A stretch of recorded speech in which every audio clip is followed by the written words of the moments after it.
ఓం శ్రీమాత్రే నమః. నమస్తే అండి, ఎలా ఉన్నారండి? బాగున్నారా అందరూ? ఏంటి అనుకుంటున్నారా? చెప్పండి చూద్దాం. ఏంటో చెప్పగలరా? ఇట్ల గురించి తర్వాత చెప్తానండి. రేపు పొద్దుట మరి 2వ తారీఖున మా మరిది గారు మనవడ పుట్టినరోజు. మా తోటిగాళ్ళ గారు పాప పుట్టినరోజు అండి. కాకినాడ దగ్గరగా యాన వెళ్ళాలి. అక్కడ మా పెద్ద పాప కూడా వస్తుంది. తన కోసమని చేస్తున్నానండి.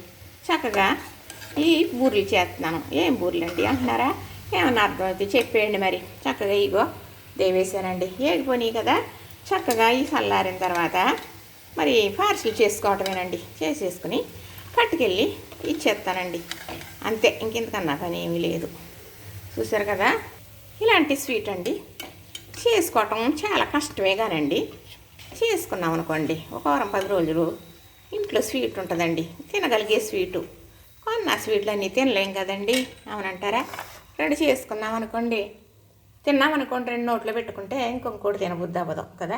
ఇలాంటివి ఉన్నాయనుకోండి, ఈ పళ్ళు దగ్గర పెడితే ఒకళ్ళే తినేస్తారు. సుమా నిజమంటారా కాదంటారా? ఎంత కష్టపడతామో అంత రుచిగా ఉంటుందిలేండి. కష్టపడతాం అంటాం కానీ అంత రుచిగాను కూడా ఉంటుందండి. నాకైతే కష్టం విలువ తెలిసేమో అందుకే చెప్పేస్తున్నాను అనుకుంటున్నానండి. కానీ అందరికీ తెలుసులేండి కష్టం విలువ. కష్టపడే వాళ్ళకి ఎవరికి తెలదంటారా? ఎందుకు తెలదండి? కష్టపడే వాళ్ళు అందరికీ తెలుసు. చూసారా, ఇలా దేవుడి దగ్గర పెడతామన్నమాట. పొయ్యి దగ్గర పెడితే ఇలాగా మనకి అగ్నిదేవుడికి అర్పణం చేసి తర్వాత మనం ప్రసాదంగా నోట్లో వేసుకోవాలండి.